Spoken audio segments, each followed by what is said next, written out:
The late 1960s, a time of peace and love shattered by the rising fear in the heart of California.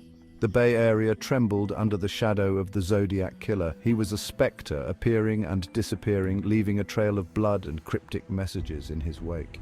His motives were unclear, his identity a terrifying mystery. The Zodiac Killer preyed on young couples, their lives brutally cut short in secluded areas. Each attack sent shockwaves through the community. People were afraid to venture out at night, the fear of the unknown gripping their hearts. The newspapers were filled with his chilling letters, each one a macabre puzzle box of ciphers and threats. He taunted the police, claiming responsibility for the murders and promising more to come.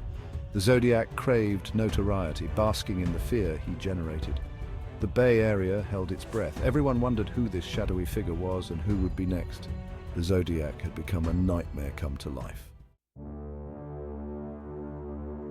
December 20th, 1968. A young couple, David Faraday and Betty Lou Jensen, parked on a lover's lane known as Lake Herman Road. They were on the cusp of adulthood, their lives full of promise. Unbeknownst to them, a dark figure lurked nearby. The Zodiac, wielding a .22 caliber pistol, approached their car. Shots rang out, piercing the quiet night. David was killed instantly. Betty Lou, trying to escape, was gunned down just feet from the car. Their young lives were brutally extinguished.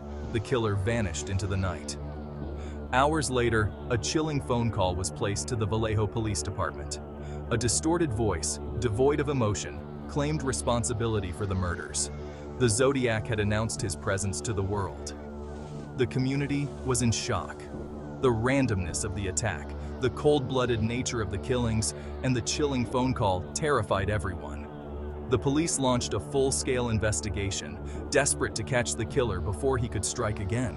But the Zodiac was always one step ahead, his identity shrouded in mystery. The hunt had begun, but so had the legend of the Zodiac Killer. The Zodiac, however, was not content with just murder. He sought infamy, wanting his name whispered in fear. He began a twisted game with the authorities and the public. His weapon of choice? Letters. He mailed these letters to local newspapers. Each one was a chilling cocktail of confession, bizarre symbols, and cryptic messages. He claimed responsibility for the murders and threatened more violence if his demands weren't met.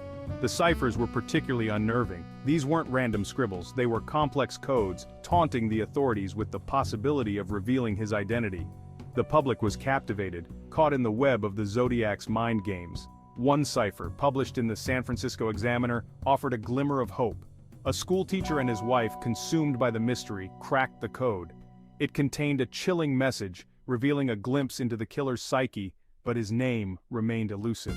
The Zodiac's letters and ciphers weren't just messages, they were weapons of terror. Each one tightened his grip on the Bay Area, fueling the fear that consumed the region. September 27th, 1969. A date that would forever be etched in the annals of true crime history. The idyllic setting of Lake Berryessa, known for its serene beauty and tranquil waters, became the backdrop for the Zodiac's most brazen attack yet. Two young college students, Brian Hartnell and Cecilia Shepard, were enjoying a peaceful picnic on the shores of the lake, completely unaware of the horror that was about to unfold.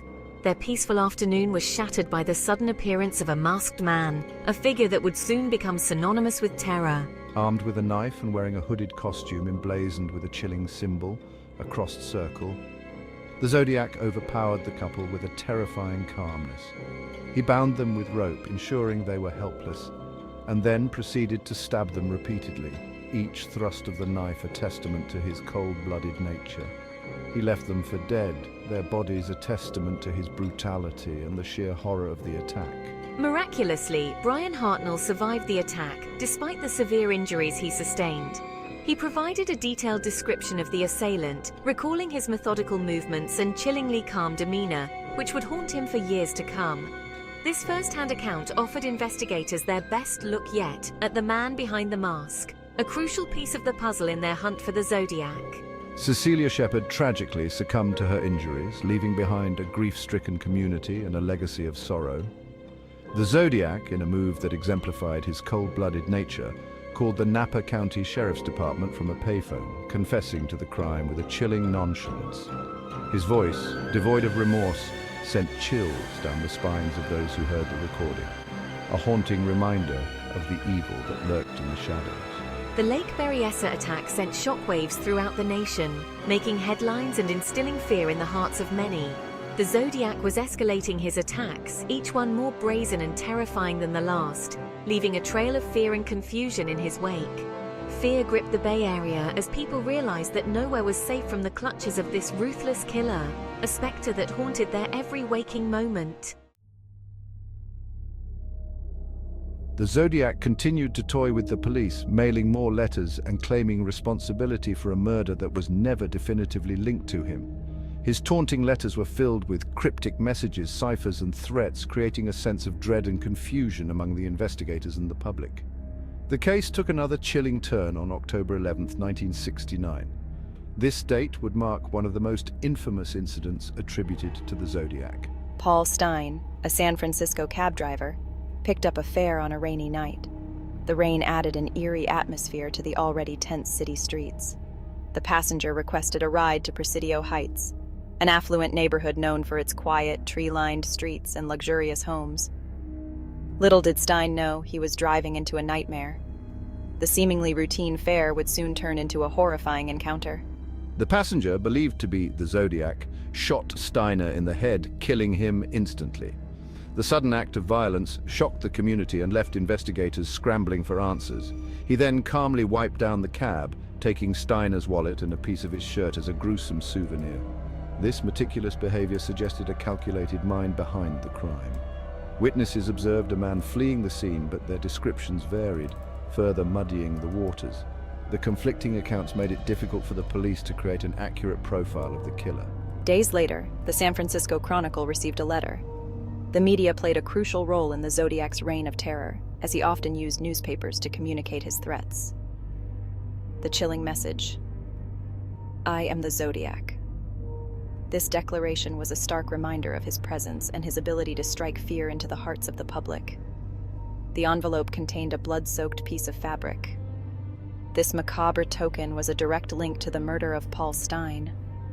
Forensic analysis confirmed that the blood belonged to Paul Stein.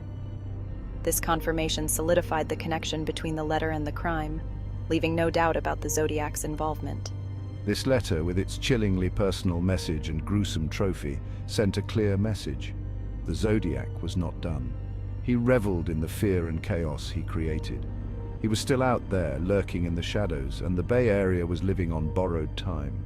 The sense of unease permeated the city, as residents wondered when and where the Zodiac would strike next.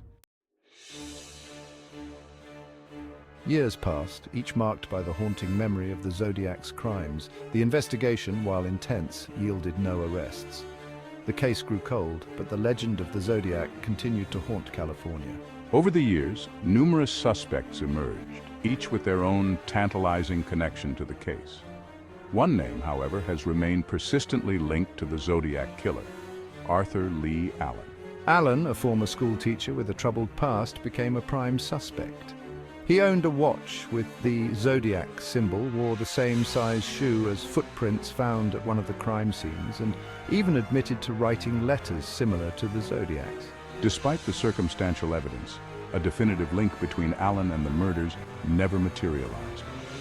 His handwriting didn't match the Zodiac's, and fingerprints taken from one of the Zodiac's letters didn't match his either. Arthur Lee Allen died in 1992, taking his secrets, if he had any, to the grave. The lack of concrete evidence against him has kept the debate about his connection to the Zodiac alive, fueling the mystery that surrounds the case. The Zodiac Killer was never caught. He vanished as quickly as he appeared, leaving behind a legacy of fear and unanswered questions. His cryptic letters and taunting phone calls sent shivers down the spines of many.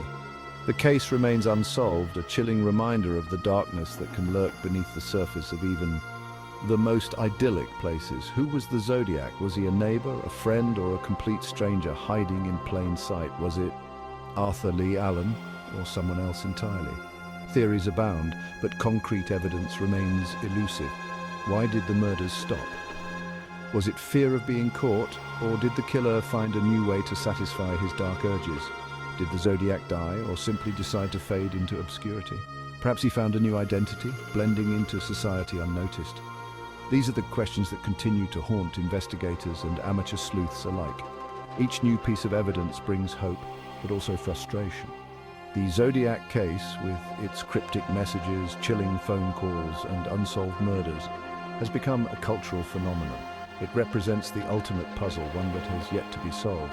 It has inspired books, movies, and countless theories, each attempting to shed light on the killer's identity and motives. The fascination with the Zodiac endures as people continue to search for answers. Despite the passage of time, the Zodiac's reign of terror continues to captivate the public imagination. His story is retold, analyzed, and dissected, yet the truth remains out of reach. The case serves as a chilling reminder that some mysteries may never be solved, leaving an unsettling sense of unease in their wake. The unknown can be more terrifying than the known. The Zodiac Killer, though silent for decades, still haunts us. His name is synonymous with fear and mystery. His shadow lingers, a constant reminder of the darkness that can touch even the brightest of times. The legacy of the Zodiac Killer is a testament to the enduring power of fear and the human fascination with the unknown.